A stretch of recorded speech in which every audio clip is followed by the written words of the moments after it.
Bungie released a new This Week in Destiny, which reveals all the combinations we can have on our exotic class items alongside how to get them in the final shape. Today, I wanted to talk about what I believe will be the best combinations of perks to have on your exotic class items going into the final shape. Note that these class items will only be available when you have the prismatic subclass equipped, as Bungie stated in the Twid article, so all combinations will be picked according to the subclass. Also, these picks will only be for PvE, as that's what my channel mainly covers. If you'd like to skip to a specific character, check the timestamps in the description below. So with that being said, I'm SniperKH and let's get into the video. We'll be starting off with Hunters, as that's what Bungie chose to highlight first. When it comes down to the first column of perks we can select from, we have Assassin's Cowl, Heart of Inmost Light, Ophidian Aspects, the Dragon's Shadow, Heart of Galanor, Foe Tracer, Caliban's Hand, and Renewal Grasp.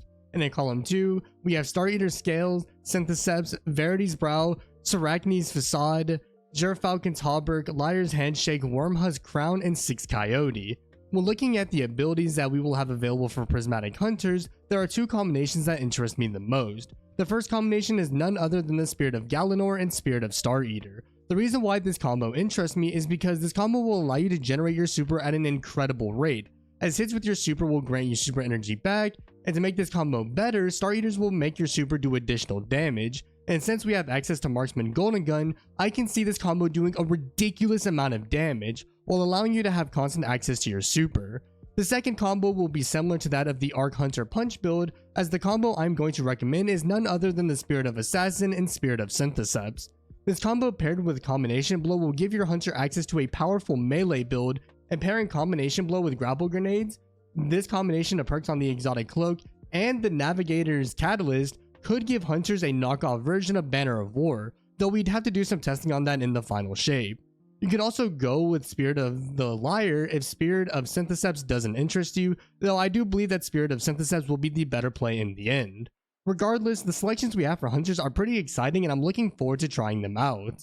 Next up, we have Titans. I found finding combos for Titans to be a bit difficult as nothing stood out to me that much, but I did come up with a few combinations that could be great. For starters, let's look at what your options are. In column 1, we have Assassin's Cowl, Heart of Inmost Light, Ophidian Aspects, Severance Enclosure, Horde Frost Z, Eternal Warrior, Obedient Leap, and Spirit of the Bear, which I assume is the new exotic for Titans. In column 2, we have Star Eater's Scale, Syntheseps, Verity's Brow, Point Contact Cannon Brace, Precious Scars, Kepri's Horn, Crest of Alpha Lupi, and Armamentarium. The first of the two combinations I came up with is Spirit of Inmost Light and Spirit of Armamentarium. The reason I chose this combination is that I do believe it would make the rotation of abilities with Heart of Inmost Light very smooth. Not to mention the fact that you could have two empowered grenades ready to go, and considering the grenade options we have available for us for Prismatic Titans, this combination could be a lot of fun to use. The second combination I came up with was Spirit of Eternal Warrior and Spirit of Star Eater. The reason why this combo seems interesting to me is because Star Eater will increase the damage of your super, and since we have access to Thunder Crash, it could make Thunder Crash strong again. Not to mention that Eternal Warrior will make weapons matching the damage type of your super do additional damage, meaning that you could become a DPS machine in the final shape. While I don't think there are many standout options, I do find these combinations to be pretty solid, but let me know in the comments if you find a combination that could be better. Finally, we move on to Warlocks. I do believe that Warlocks have the second best selection of perks out of all three classes. And speaking of perks you can select, let's take a look at those perks. In column 1, we have access to Assassin's Cowl, Heart of Inmost Light, Ophidian Aspects, the Stag, Secant Filaments, Necrotic Grips, Osmiomancy Gloves, and Apotheosis Veil. And in column 2, we have Star Eater's Scales, Syntheseps, Verity's Brow, Vesper of Radius, Mantle of Battle Harmony, Starfire Protocol, Swarmers, and Ahamkara Claws. For the first combination, I find that Apotheosis Veil with Star Eater Scales could be a great combination, especially for damage phases. Since Apotheosis received a rework with Season of the Wish, having ability spam at the end of your super means you can spam some strong abilities at the boss you're fighting. With us having access to Incendiary Snap and Vortex Grenades, meaning you'll be doing loads of damage. Not to mention the fact that Star Eaters will buff your super's damage, and we have access to Needle Storm, which is one of, if not the strongest damaging super that Warlocks have access to. The second combination that caught my attention was Spirit of Osmiomancy and Spirit of Starfire.